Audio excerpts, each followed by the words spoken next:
सर्वप्रथम आप सभी का अभिवादन।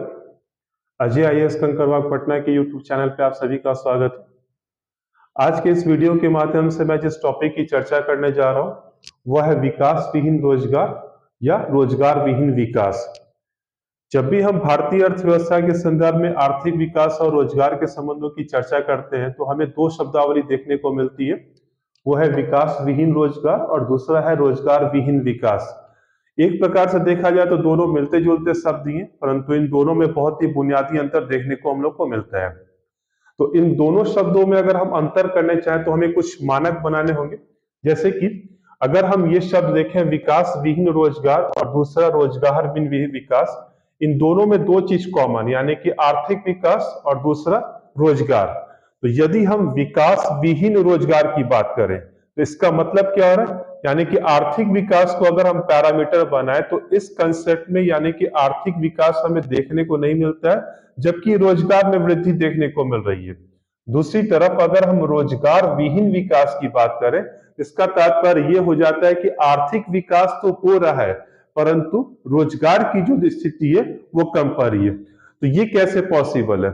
ऑब्वियसली बहुत बार ऐसी स्थिति आती है कि जब अर्थव्यवस्था में हम देखते हैं कि रोजगार का तो सृजन हो रहा है परंतु आर्थिक विकास उस गति से नहीं हो पाती है।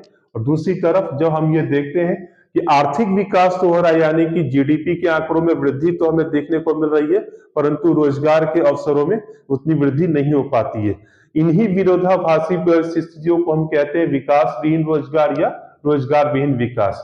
अब अगर हम पहले वाले स्थिति पे आ जाए यानी कि जहां पे विकास विहीन रोजगार यानी कि आर्थिक विकास नहीं है परंतु रोजगार की स्थिति बनी हुई है, तो इसका एक बहुत ही अच्छा उदाहरण हमें मनरेगा देखने को मिलता है, यानी कि महात्मा गांधी राष्ट्रीय गारंटी रोजगार योजना देखने को मिलती है।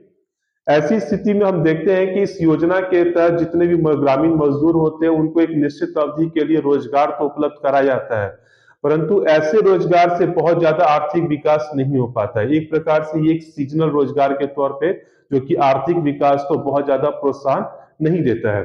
दूसरी तरफ अगर हम रोजगार विहीन विकास की बात करें यानी कि रोजगार का जब आर्थिक विकास की गति बढ़ रही है परंतु रोजगार में वैसे वृद्धि देखने को नहीं मिलती है, तो ये स्थिति हमारा रोजगार विहीन विकास है। तो इसके लिए कौन कौन से कारण जिम्मेवार हो सकते हैं?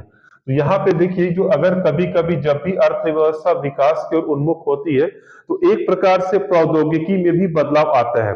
तो जब प्रौद्योगिकी में बदलाव आएगा तो स्वभावतः जो पुरानी प्रौद्योगिकी पे लोग कार्य अगर कर रहे हैं तो वो क्या हो जाएंगे, बेरोजगार हो जाएंगे।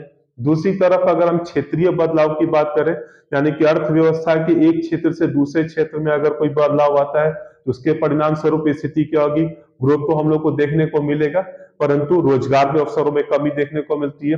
कौशल में अंतर की अगर हम बात करें यानी कि जो पहले से जो लोग स्किल्ड थे लेकिन जैसे नई टेक्नोलॉजी आई और उसके परिणाम स्वरूप कौशल में अगर बदलाव अगर आ गया तो जाहिर सी बात है कि वैसे लोग क्या हो जाएंगे, बेरोजगार हो जाएंगे। और आर्थिक मंदी भी एक कारण हो सकती है रोजगार विहीन विकास के संदर्भ में। अब जब हम रोजगार विहीन विकास के परिणामों की बात करते हैं तो जाहिर सी बात है कि जब रोजगार विहीन विकास होगा तो उच्च बेरोजगारी होगी। दूसरी तरफ जीवन स्तर में गिरावट होगा क्योंकि जैसे जैसे बेरोजगारी बढ़ती जाएगी लोगों के आय के साधन कम होते जाएंगे, ओब्वियसली जीवन स्तर में हमें गिरावट देखने को मिलेगा। उसके बाद अगर देश में बेरोजगारी की स्थिति बहुत ज्यादा है तो देश में सामाजिक अशांति की स्थिति भी हो सकती है और फाइनली एक प्रकार से ये अवरुद्ध आर्थिक विकास को ही फिर से वो जन्म देगा। धन्यवाद।